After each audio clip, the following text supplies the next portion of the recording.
আমি অনেক দিন ধরে রিকোয়েস্ট পেয়েছি বাংলাতে মেকআপ ভিডিও করার জন্যে, তাই আজ আমি আপনাদের জন্য নিয়ে এসেছি দীপিকা পাডুকোনের একটা চোখ ধাঁধানো মেকআপ টিউটোরিয়াল নিয়ে, যেটা খুব সহজেই করা যাবে আর এটা যে কোনো পার্টি বা ফাংশনের জন্য একদম পারফেক্ট। নমস্কার সবাইকে, আমার চ্যানেলে অনেক অনেক স্বাগত জানাই। আশা করি সবাই খুব ভালো আছেন। আপনি যদি এখানে নতুন হয়ে থাকেন তাহলে এখানে আসার জন্য অনেক অনেক ধন্যবাদ। আমার নাম সায়ন্তনী, আর ভিডিওটা দেখা হয়ে গেলে মনে করে নিচে সাবস্ক্রাইব বাটনে ক্লিক করবেন, যাতে আপনিও হতে পারেন আমার ডুয়ার্স ফ্যামিলির মেম্বার। আমি সব সময়ের মতো আজও মেকআপের সাথে সাথে DIY করে দেখাবো, তাহলে আর দেরি না করে শুরু করা যাক। প্রথমেই আমি আমার মুখ ক্লিন করে নিয়েছি আর তারপর ময়শ্চারাইজ করার জন্য সিরাম লাগিয়ে নেব। এখানে আমি লাক্সোলজির intensive dark spots serum use করছি। এটাতে 24 ক্যারেট গোল্ড আছে, তাই একটা ন্যাচারাল শাইন দেবে স্কিনে। ভালো করে মুখে গলায় মেখে নেবার পর আমি একটা প্রাইমার ইউজ করে নেব মুখে দেবার জন্যে। আজ আমি ফ্লাওয়ারের প্রাইমারটা ইউজ করছি। আপনারা যে কোনো ভালো প্রাইমার লাগাতে পারেন। এই স্টেপটা মিস করলে মুখে বাকি মেকআপগুলো ভালো করে বসবে না, আর গরমে বা অন্য যে কোনো কারণে খুব তাড়াতাড়ি মেকআপটা নষ্ট হয়ে যাবে, তাই প্রাইমার ইউজ করা ভীষণ জরুরি। এবার আমি শুরু করব আইব্রো দিয়ে। আমি নর্মালি তাই করি, কারণ আমি মনে করি এভাবে করলে অনেক ইজি হয়ে যায় বাকি ব্যাপারটা। যাই হোক, আমি ওয়েট অ্যান্ড ওয়াইল্ডের 627A medium brown brow pencil নিয়ে ওর পেছনের ব্রাশটা দিয়ে আগে ভুরুটা শেপ করে নিচ্ছি। আপনারা সরু চিরুনি দিয়েও করতে পারেন, একই ব্যাপার।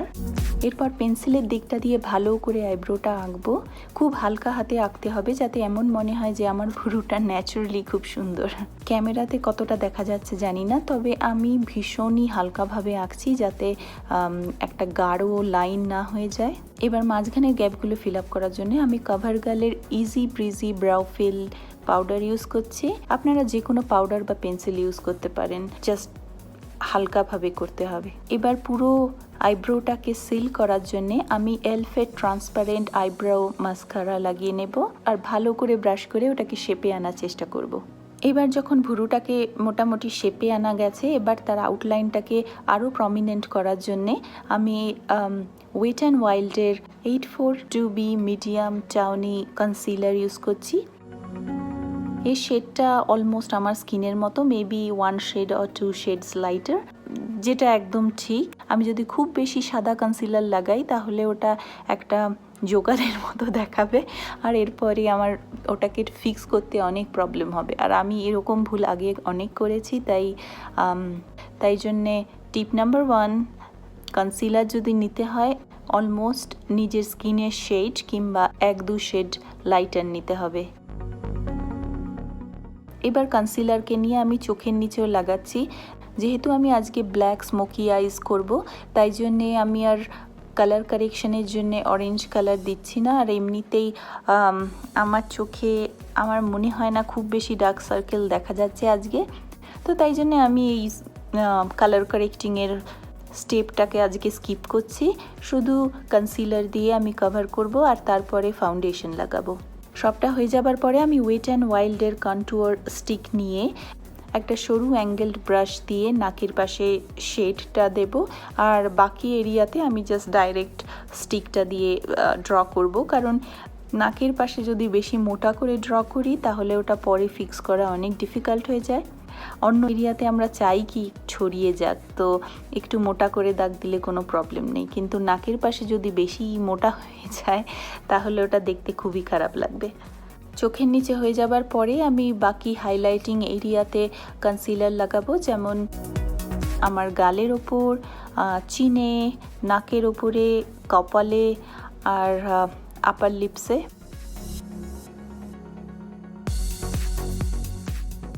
এবার আমি একটা ড্যাম্প স্পঞ্জ নিয়ে পুরো জিনিসটাকে ব্লেন্ড করব আস্তে আস্তে, আর আমি পুরোটাকে ড্যাপ করে করে ব্লেন্ড করব। আমি যদি ওটাকে ঘষি তাহলে স্কিনের মধ্যে ঢুকবে না, আর মেকআপটা ভীষণ ট্যাকি দেখাবে। দূর থেকে বোঝা যাবে কি মেকআপটা ঠিক নয়।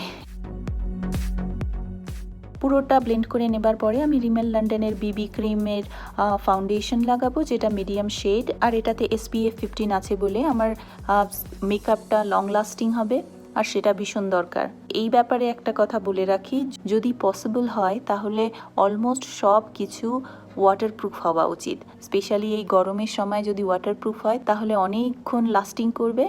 আর একটু ঘামে বা বৃষ্টিতে হোয়াটএভার একটু জল লাগলেই যাতে ওটা গলে গলে না পড়ে যায়, তো তার জন্যে ওয়াটারপ্রুফ হলে খুব ভালো। আর যদি সেটা পসিবল না হয় অ্যাটলিস্ট আইলাইনার আর মাস্কারাটা যেন ওয়াটারপ্রুফ হয়, আর বাকি মেকআপের ওপরে ভালো করে সেটিং স্প্রে করে দিলে সেটা অনেকক্ষণ লাস্ট করবে।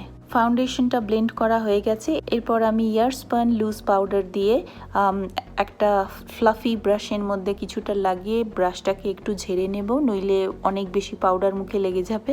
এবার সারা মুখে আমি পাউডারটা লাগিয়ে নেব যাতে তাড়াতাড়ি গলে না যায়। চোখের নিচে এক্সট্রা প্রোটেকশনের জন্য আমি ওই ভেজা স্পঞ্জটাকে নিয়ে পাউডার লাগিয়ে ভালো করে প্রেস করে করে লাগিয়ে দিচ্ছি। আরও একটা কারণ হলো আমি এখনো আই মেকআপ করিনি। আই মেকআপের পরে অনেক কালো কালো পাউডার গালের ওপর ঝরে পড়বে, তো তাই জন্যে আমার ভেতরের ফাউন্ডেশনটাকে প্রোটেক্ট করার জন্য এই স্টেপটা ইম্পর্টেন্ট। এরপর গালে আমি এক্সট্রা পাউডার লাগিয়ে নেব যাতে পরে একটা বড় ব্রাশ দিয়ে ঝেড়ে দিলেই আমার এক্সট্রা আই মেকআপ পাউডারগুলো সরিয়ে দেওয়া যাবে। আমি BH কসমেটিক্সের এই আইশ্যাডো প্যালেটটা থেকে আমার স্কিন থেকে একটু ডার্ক শেড নিয়ে প্রথমে এইভাবে আইলিডের ওপর লাগাচ্ছি। আই মেকআপ করার জন্য একটা ইম্পর্টেন্ট টিপ হলো আইশ্যাডোটাকে প্রেস করে করে লাগাতে হবে। আমরা যদি ঘষতে চেষ্টা করি তাহলে ওটা খুব শিগগিরই খারাপ দেখাবে আর ভালো করে রংটা বসবে না। রংটাকে ভাইব্রেন্ট দেখানোর জন্য প্রেস করাটা ভীষণ ইম্পর্টেন্ট। আমি একটু রাউন্ড মোশনে ওটাকে ব্রাশ দিয়ে ব্লেন্ড করে নেব। ফার্স্ট যেই শেডটা নিয়েছি তার থেকে আর একটু ডার্ক শেড নিয়ে আমি তার নিচে ব্লেন্ড করব। এটা একটা ট্রানজিশন শেডের মতো কাজ করবে। এরপর সিমিলার একটা শেড নিয়ে যেটা একটু শিমারি তার নিচে লাগাবো। আমি একইভাবে লাগাচ্ছি। লাগানো হয়ে যাবার পরে আমি এবার ফাইনাল ব্ল্যাক শেডটা নেব আর আইলিডের বাকি পোর্শনে মাঝখান থেকে শুরু করে দুদিকে ভালো করে ব্লেন্ড করব। ভালো করে ড্যাপ করতে হবে আর সবটা হয়ে গেলে পরে ধারটা যাতে আলাদা করে না দেখায় তাই জন্য একটা ক্লিন ব্রাশ দিয়ে ভালো করে ব্লেন্ড করে দিতে হবে। এবার আমি একটা সরু ব্রাশ নিয়ে কনসিলার লাগিয়ে ভুরুর চারদিকটা আরেকবার করে আউটলাইন করে দিচ্ছি, কারণ আইশ্যাডোর জন্য একটু হলেও আউটলাইনটা নষ্ট হয়ে গেছে। এমনিতেই আমি বেশি সাদা রঙের কনসিলার ইউজ করিনি, এটা অলমোস্ট আমার স্কিন কালার, সো আমি আরেকবার যদি দিই তাহলে ইনফ্যাক্ট সেটা একটা ভালো রেজাল্ট হবে। ওটা হয়ে যাবার পরে আমি এই সিলভার হাইলাইটারটা নিয়ে ভুরুর নিচে একটুখানি হাইলাইট করে দেব। চোখের ওপরে ডার্ক কালারটাকে আর একটু ডার্ক করার জন্যে আমি স্মোকি আইশ্যাডো পেন্সিল নিয়ে একটুখানি ব্লেন্ড করে দিচ্ছি। এই স্টেপটা দরকার নেই, আমার জাস্ট মনে হলো কি আর একটু ব্ল্যাক হওয়া দরকার তাই করছি। এবার আমি চোখের নিচটা কমপ্লিট করব আর তার জন্য আমি COVERGIRL-এর ব্ল্যাক জেল আইলাইনার নিয়ে নিলাম আর ভেতরটা বেশ ভালো করে ভরে দিলাম। ভেতরটা ভরে নেওয়ার পরে তার নিচে ব্ল্যাক আইশ্যাডো দিয়ে পুরোটা কভার করব, এক্স্যাক্ট যেই শেডটা আমি আইলিডের ওপর দিয়েছি। ওটা হয়ে যাবার পরে তার একটু নিচে আমি একটু ব্রাউন কালারের আইশ্যাডো দিয়ে আরেকটা লাইন টানবো ব্ল্যাকের একটু নিচে। এবার ওটাকে একসাথে ব্লেন্ড করে দেব যাতে সোজা লাইনটা প্রমিনেন্ট না থাকে।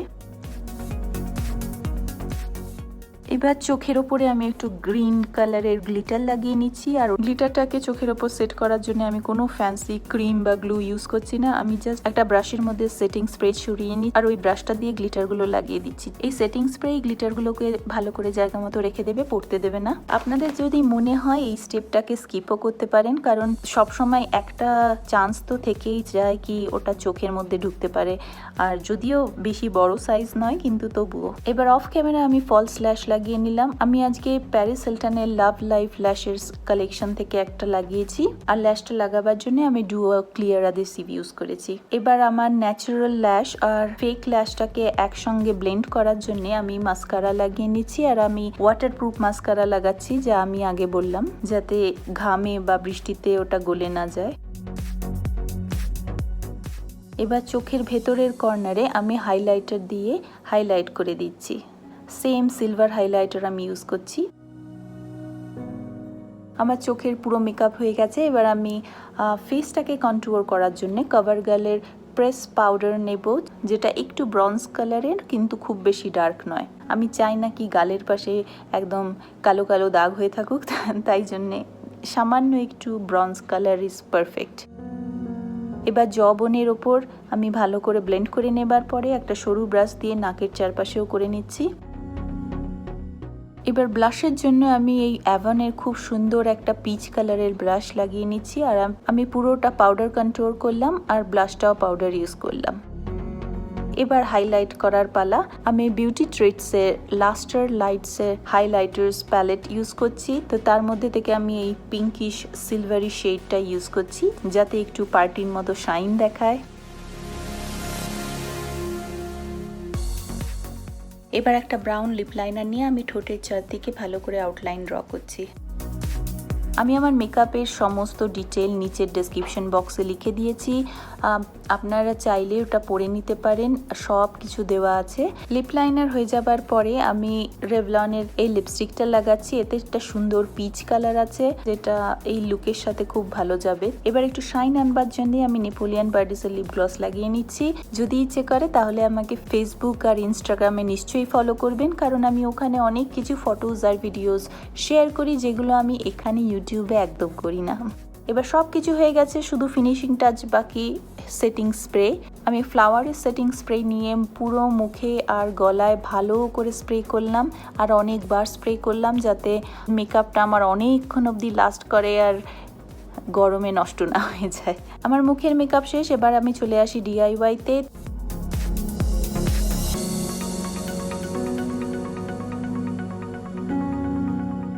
আমার কাছে অলরেডি এই ফেব্রিকের পিসটা ছিল, এর মধ্যে যে প্যাটার্নটা আছে দেখতে অলমোস্ট সব্যসাচীর তৈরি করা ড্রেসটার মতো, যদিও এর পুরোপুরি হোয়াইট নয়, একটু গোল্ড ঘেঁষা, কিন্তু আমি এটাই নিচ্ছি কারণ প্যাটার্নটা ম্যাচ করেছে। আমার কাছে স্টোনের কোনো ট্রিম ছিল না, তো তাই জন্য আমি এই ট্রিমটা ইউজ করছি। এটাকে আমি ফেব্রিকের খোলা দিকটা অ্যাটাচ করে নেব আর তারপরে শুধুমাত্র চাদরের মতো পরে নেব, বাস। আমার কাছে অলরেডি এই কানের দুল আর নেকলেসটা ছিল যেটা আই থিঙ্ক অনেকটা ম্যাচ করে, সামান্য কিছু ডিফারেন্স আছে অ্যান্ড দ্যাটস ওকে। আমার চুলে আমি হেয়ার স্প্রে দিয়ে ভালো করে ফ্ল্যাট করে আছড়ে নিয়েছি আর তারপরে পেছনে একটা পনিটেল করে আমি লাক্সি হেয়ার এক্সটেনশনের পনিটেল লাগিয়ে নিয়েছি যাতে চুলটা অনেক লম্বা দেখায়। তো এই হলো আমার ফুল মেকআপ আর ডিআইওয়াই আউটফিট। আশা করি আপনাদের পছন্দ হয়েছে, আর যদি পছন্দ হয়ে থাকে তাহলে এই ভিডিওটাতে নিশ্চয়ই লাইক, শেয়ার আর কমেন্ট করবেন। আর এখনো যদি সাবস্ক্রাইব না করে থাকেন তাহলে সাবস্ক্রাইব করে আমার চ্যানেলকে সাপোর্ট করবেন। পুরো ভিডিওটার মধ্যে কোন পার্টটা আপনাদের সবচেয়ে ভালো লেগেছে বা সবচেয়ে খারাপ লেগেছে আপনারা প্লিজ নিচের কমেন্ট সেকশনে লিখুন। আমার কি এই ধরনের ভিডিও আরও করা উচিত না কোনো অন্য ভিডিও করা উচিত সেই বিষয়েও আমাকে সাজেশন দিন, আমার খুব ভালো লাগবে। আমি প্রত্যেক সপ্তাহে নতুন ভিডিও নিয়ে আসি। আমার নেক্সট ভিডিওতে আপনাদের সাথে আবার দেখা হচ্ছে, ততক্ষণের জন্য খুব ভালো থাকবেন। বাই।